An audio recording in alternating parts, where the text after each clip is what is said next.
বক্তব্য দেওয়ার কিছু নাই।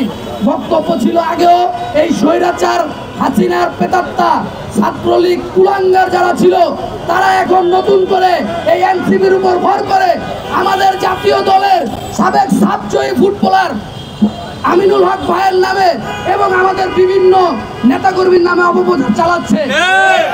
এই ছাত্রলীগ যারা পুনর্বাসন করেছে তারাও অতীতে ছাত্রলীগ করেছে, এখন তারা নতুন করে এনসিপিতে যোগ দিয়েছে।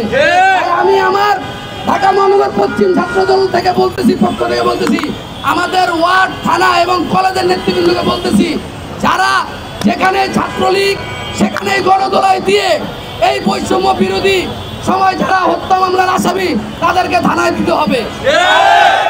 যে সকল জায়গায় ছাত্রলীগের নামে যারা বিভিন্নভাবে অপকর্ম করে আমাদের দলীয় ভাইদেরকে হেয় করতেছে তাদের দাঁত ভাঙা জবাব আপনারা দিয়ে প্রতিহত করবেন।